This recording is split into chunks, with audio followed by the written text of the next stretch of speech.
নমস্কার বন্ধুরা, আমি পলাশ বিশ্বাস আর আপনারা দেখছেন পলাশ বিশ্বাস ভিডিওস। আশা করি আপনারা প্রত্যেকে ভালো আছেন এবং আপনাদের প্রত্যেকটি জবা গাছ, প্রত্যেকটি গাছ ভীষণ ভীষণ ভালো আছে, আপনাদের বাগানের সুস্থ আছে।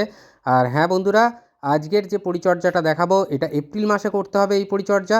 এবং এপ্রিল মাসে এই একটা খাবার দিলেই জবা গাছ ঝাঁকে ঝাঁকে ফুল দেবে আপনার বাগানে, আপনার বাগানকে সাজিয়ে তুলবে এক সুন্দর সৌন্দর্যে।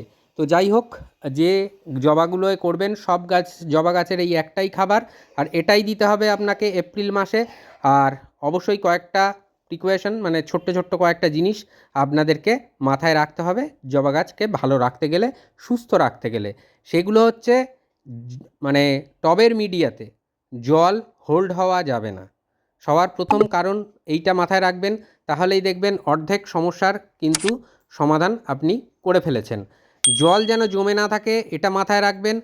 আর দুই, গাছে এই সময় কিন্তু পোকামাকড়, বিশেষ করে মিলিবাগ এবং জাপ পোকার আক্রমণ হয়। তাই 10 দিনের ব্যবধানে আপনার গাছকে অবশ্যই কীটনাশক প্রয়োগ করুন আপনার গাছে, যেমন এক্কা বা একতারা অথবা টাফগার, কনফিডার, রোগার প্লাস, যে কোনো দু ধরনের দুটো কম্পোজিশনের আলাদা আলাদা কীটনাশক রাখুন বাগানে, 10 দিনের ব্যবধানে স্প্রে করুন। আর অবশ্যই সপ্তাহে একবার করে নিম অয়েল স্প্রে করবেন গাছে, তাহলে দেখবেন কোনো সমস্যা আপনার গাছে থাকছে না। তাই রোগ পোকার আক্রমণের হাত থেকে গাছকে সুস্থ রাখতে হবে। জল দেওয়া আমরা যেটা করে থাকি প্রতিদিন সেটা সঠিকভাবে দিতে হবে, আর বাকি খাবারেই কাজ হয়ে যাবে। এই রকম দেখুন, এই যে জবাটা, অনেকে বলেন যে এই জবাটা কী জবা, আইডি জানতে চান, আমি যেখানে পোস্ট করি আমার ইউটিউব চ্যানেলে ছবি পোস্ট করি সেখানেও কিন্তু আমি বলে দিয়েছি জবাটার নাম হচ্ছে সুইটি। তো এটা কিন্তু লক্ষ্মী জবা নয়, কারণ অনেকেই বলছেন এটা লক্ষ্মী জবা, এটা লক্ষ্মী জবা না, এটা ব্যাঙ্গালোর ভ্যারাইটির একটা জবা। তো যাই হোক, এই জবা গাছটিতে আজকের দেখতে পাচ্ছেন এই জবা গাছে ফুল প্রচুর ফোটে, এবং যদি সঠিকভাবে পরিচর্যা করা যায় এই জবা গাছ কিন্তু আপনার বাগানকে আরও আরও মানে যা ফুল দেয় দ্বিগুণ ফুলে ভরিয়ে দেবে। তো জবা গাছের দেখুন যেটা হয় যে ডালগুলোর দেখুন প্রত্যেকটা ডালের মাথার দিকে কুঁড়ি আছে। তাই আপনাদের জবা গাছে যখনই ফুল ফোটা শেষ হয়ে যাবে তখনই কিন্তু জবা গাছের মাথাটা সফট, মানে প্রুনিং করে দেবেন, হালকা প্রুনিং, একদম কাঁচি দিয়ে মাথাটা টুক করে কেটে দেবেন। দেখবেন সাইড থেকে আরও ডালপালা ছাড়ছে এবং আরও বেশি জবা গাছ কিন্তু ঝাঁকড়া হচ্ছে এবং ফুল ফুটবে প্রচুর পরিমাণে। জবা গাছের যে ব্যাপারটা, মাথার দিকে যেহেতু ফুল দেয়, আর এই যদি মানে সারা বছর ধরেই যদি আপনি এই মানে সফট প্রুনিং করতে থাকেন গাছ কিন্তু ঝোপালো হবে, এবং ঝোপালো গাছ করতে পারলেই কিন্তু আপনি একটা জবা গাছ থেকে অজস্র ফুল পাবেন। আর তার জন্য অবশ্যই খাবার দাবার, সেটার জন্য তো আমি রয়েছি, দেখিয়েই দিচ্ছি। তো দেখুন, আগাছা সবার প্রথম তুলে ফেলতে হবে। গতকাল রাতে প্রচুর ঝড় এবং বৃষ্টি হয়েছে, মাটি দেখুন তাও কিন্তু মানে জল কিন্তু বেরিয়ে গেছে। কারণ খুঁড়ছি মাটিটাকে খাবার দেবো বলে, দেখে বুঝতেই পারছেন যে হালকা ময়েশ্চার আছে, হালকা ভিজে আছে, কখনোই কিন্তু অত্যধিক ভিজে নেই। কালকে, আগামীকাল মানে গতকাল কিন্তু প্রচুর পরিমাণে বৃষ্টি হয়েছিল, আর অবশ্যই ঝড়ও হয়েছিল। তো সেই ক্ষেত্রে দেখতে গেলে সেভাবে কিন্তু মাটি ভিজে নেই বা জল জমে কাদা জ্যাবজ্যাবে হয়ে নেই। তো মাটিটা কীভাবে বানাতে হবে, যারা এনে গাছ বসাবেন জবা গাছ, তারা মাটিটা কীভাবে করবেন, যে টবে বসাবেন তার, এটা নতুন বাগানীদের জন্য বলে দিচ্ছি, যে টবে বসাবেন সেই টবের 40% মানে 40 ভাগ মাটি ভরে নেবেন। আর ওই মাটির সমপরিমাণ নিয়ে নিতে হবে কম্পোস্ট, সেটা ভার্মি কম্পোস্ট হতে পারে, আর যদি গোবর সার থাকে তাহলে খুবই ভালো, সেটা 1 বছরের পুরনো হতে হবে সেই গোবর সার, বা পাতা পচা সার যেটাই হোক না কেন, যে কোনো কম্পোস্ট আপনারা 40% নিয়ে নেবেন। তো 40% একটা টবের মাটি, সমপরিমাণ কম্পোস্ট 80% কিন্তু একটা টবের ভরে যাবে।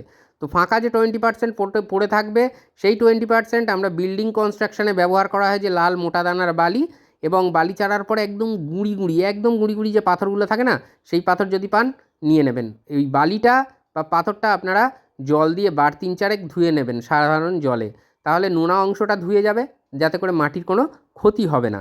তো এই মাটি এইভাবে যদি বানান আপনার জবা গাছের জন্য, তাহলে কিন্তু দেখবেন সেরা সেরা জবা গাছ হবে আপনার। আর এই টবের মিডিয়া এরকম কিনারা ধরে দেখুন সরিয়ে নিয়ে একটা রিংয়ের মতন করছি কেন, কারণ এখানে কিন্তু এই এপ্রিল মাসের খাবারটা প্রদান করব বলে। তো জবা গাছে তরল সার কী কী দিতে হয় আমার চ্যানেলে কিন্তু ভিডিও দিই মাঝে মাঝে, এই তরল সারগুলো দিতে থাকবেন। আর এই মিক্সড যে খাবারটা দেওয়া দেখাচ্ছি আজকের, এই খাবারটা কিন্তু সারা মাসে মানে এপ্রিল মাসে আপনারা দুবার প্রদান করবেন, অর্থাৎ 15 দিনের গ্যাপ রাখতে পারেন। তো এই দেখুন গাছটির মিডিয়া সরিয়ে ঠিকভাবে করে নিয়েছি।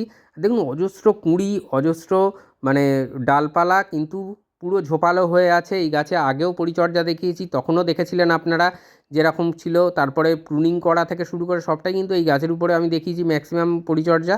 তো যাই হোক, আজকের গাছটা কিন্তু এই রকম রূপ নিয়েছে এবং আগামী দিনে আমি জানি যে এই গাছ কিন্তু আরও বেশি ঝোপালো হবে, আরও অজস্র ফুলে কিন্তু ভরিয়ে রাখবে আমার বাগানটাকে। আপনারাও যেভাবে দেখাচ্ছি পরপর স্টেপ বাই স্টেপ করে রাখুন। আর প্রতিদিন সন্ধ্যে 6টায় বাগান সংক্রান্ত ভিডিও আসে, সাবস্ক্রাইব করে রাখবেন চ্যানেলটা, তাহলে কোনো ভিডিও কিন্তু গাছের পরিচর্যা মিস হবে না, আপনাদের মিস করবেন না। প্রতিদিন সন্ধ্যে 6টায় গাছের পরিচর্যা আসে, সেটা কিন্তু আপনারা পেয়ে যাবেন নোটিফিকেশান আকারে। আপনার মোবাইল, কম্পিউটার অথবা টিভি স্ক্রিন যেখানেই দেখেন না কেন পেয়ে যাবেন। তো কী কী নিয়েছি? হর্নমিল বা শিংকুচি, এটা হচ্ছে নিয়েছি হাফ টেবিল চামচ হর্নমিল। তার সাথে কী নিয়েছি, অনেকে বলবেন যে ফসফেট আছে, হ্যাঁ এই অর্গ্যানিকটা পছন্দ করে, তবে সামান্য পরিমাণে এনপিকে অর্থাৎ নাইট্রোজেন, ফসফেট, পটাশ সব গাছেরই প্রয়োজন, আর মিডিয়াতে বিশেষ করে মাটিতে খাবার দিতে গেলে সেই ক্ষেত্রে অল্প পরিমাণে আমাদের শিংকুচি নিতে হবে হাফ টেবিল চামচ নিয়েছি নিমখোল, পিঁপড়ে দূর করবে, গাছটাকে তেতো করবে, যার ফলে পোকামাকড়ের আক্রমণ খুব বেশি হবে না। তার পাশাপাশি নিয়েছি বোন ডাস্ট বা হাড়ের গুঁড়ো 1 টেবিল চামচ। এই 1 টেবিল চামচ বোন ডাস্ট বা হাড়ের গুঁড়ো, এটা দেখছেন সরিষার খোলের গুঁড়ো, রোদ্রে শুকিয়ে নেবেন 10 দিনের মতো, নিয়ে তারপরে ব্যবহার করবেন। এটা হাফ টেবিল চামচ আপনাদেরকে নিতে হবে সরিষার খোলের গুঁড়ো, রোদ্রে শুকিয়ে নিয়ে তারপরে কিন্তু ব্যবহার করবেন মনে করে। ডাইরেক্ট দোকান থেকে কিনে এনেই দিয়ে দিলাম এমনটা নয়। তো এটা গাছের গ্রোথ আনতে যেমন সাহায্য করবে, তেমন কিন্তু ফুল ফোটাতেও সাহায্য করে। এইটা হচ্ছে সবারই জানা যে লাল পটাশ বা মিউরেট অফ পটাশ, এর পরিবর্তে আপনারা জৈব পটাশ বা অর্গ্যানিক পটাশ অথবা সালফেট অফ পটাশ বা যেটা সাদা পটাশ বলা হয় NPK 0050, সেটা যেটাই নিন না কেন 1 টেবিল চামচ করেই দিতে হবে, যে পটাশিয়ামই দিন না কেন।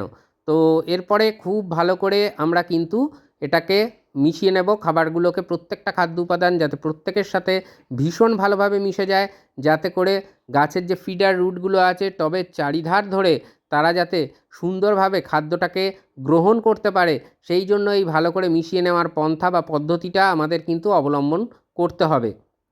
খাবার কখন দেব? যে কোনো গাছের খাবার আমার মনে হয় যে সকালের দিকে দেওয়াটা বেশি ভালো। আমার মনে হয় না, এটা উদ্ভিদ বিজ্ঞানী বলছে। আর যাদের সময় হয় না আমাদের মতন, আমিও যেমন কাজ করি, তো যারা অফিসে চাকরিজীবী তাদের পক্ষে হয়তো অনেকটা সকালবেলা সম্ভব হয়ে ওঠে না। তো সেই ক্ষেত্রে কিন্তু বিকেল বা সন্ধ্যের দিকে দিতে হয়।